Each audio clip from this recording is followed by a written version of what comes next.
Hi, this is Tim of the 1916 Company. Welcome and thanks for logging on. If you love this watch, email me, Team Mosso at the1916company.com for purchase pricing and availability questions regarding this watch. Today, we discuss a fun launch from 2023 that offers a versatile and complicated option to both men and women seeking a Patek Philippe sports watch. This is the Aquanaut Luce annual calendar. It's the 5261R-001, a watch that has a unique case size but a familiar case shape. So the Aquanaut Luce annual calendar 5261R is 39.9 millimeters in diameter, not 40, 39.9. 11.2 millimeters thick, and from lug tip to lug tip, 47.5 millimeters with a 21 millimeter spacing between the lugs. This is neither a man's watch nor a woman's watch. It's versatile enough for either. 40 millimeters and a sports watch means that, quite frankly, this is big enough for me. I wouldn't want it to be any larger. My wrist is 16 centimeters circumference, and you can see the short lug-to-lug really makes this more viable, as the lugs are well inboard to the edge of my wrist from over the top, which exaggerates the width of the watch. And then you look down the barrel, and you can see that the lugs really are far inboard, and the cuff shot revealing the watch to be both thin and sloped in profile, so it will slide underneath the cuff quite easily. Patek Philippe calls this strap composite. Nod, nod, wink, wink. I call it rubber. It is a polymer, that is indisputable, and they now describe this cut as the Aquanaut pattern. You will find it on the dial, you will find it on the strap, and that harks back to the very first Aquanaut of 1997, which was designed to be a more stripped down and casual watch for a younger Patek Philippe client, and that really continues to this day. Now, the strap is fully integrated to the case, which can create a little bit of virtual flare, lug-to-lug size and stiffness, but my experience here is that because the lug-to-lug is so compact, it doesn't become a compromise. Take a look. There are many pre-scored sections. This will be cut to length by us to fit your wrist, and we guarantee a fit.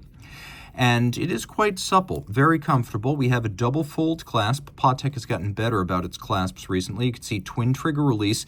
You have to press them both for this to open, so no danger about it popping open inadvertently. Double fold. You can see it forms the Calatrava cross when closed. Note the combination of media blast and polish. And then we have elements of the Calatrava cross inside of the clasp. Rolling around the case, the well-known Aquanaut case form factor with satin and profile blended lugs with just a little bit of an inflection point as the lug transition begins. You can see there's a soft bevel on the edge of the lug as well as the end of the lug. The lug tops are polished, the edge of the bezel is polished. The bezel has 1, 2, 3 facets, the top one being vertically satinated. Note the unusual modern occurrence of an almost completely flush and flat sapphire. We have pusher adjusters for the calendar system, and you may wonder, it is a push-down crown that Patek describes as 30 meters water resistant. But wait, there's more. As of last year, Patek insists that 30 meters means 30 meters. So you can swim with this down to dozens of feet below the surface, and it's on Patek's website in plain language. It's not even hard to find. So while you may have your doubts about a push-down crown and a 30-meter water resistance rating, Patek says do not.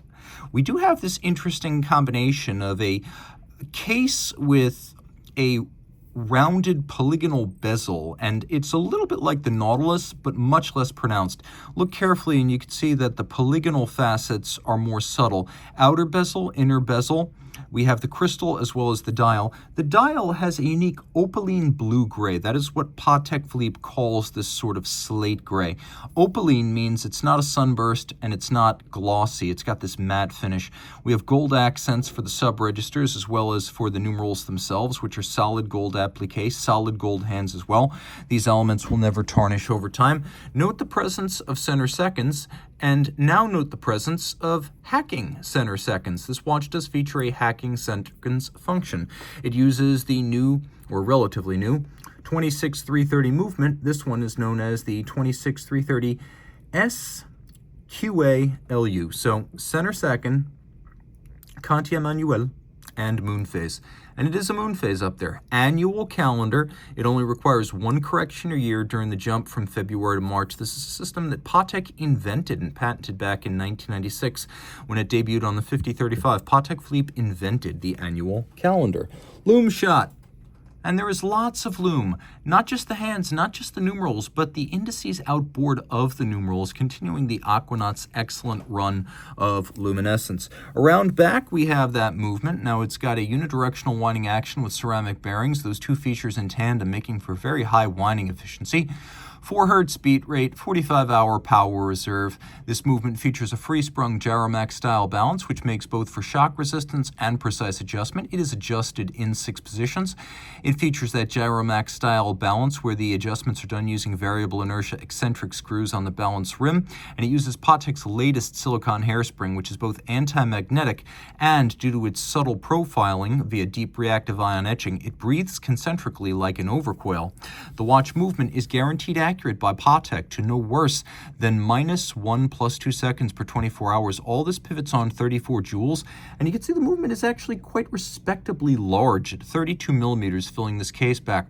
Although it is a combination of mechanical and hand finish, it is a very persuasive variety of that, leaning more heavily on the hand elements than, say, Jaeger-LeCoultre, Audemars Piguet, or F.P. Journe. And so you can see that the bevels in particular are quite nice.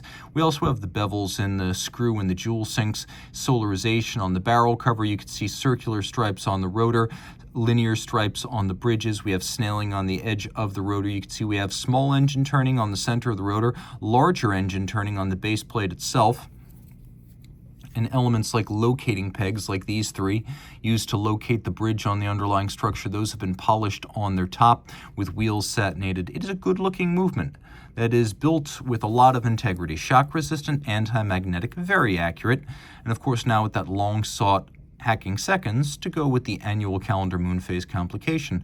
Reach out to Team Mosso at the 1916company.com for purchase and pricing details.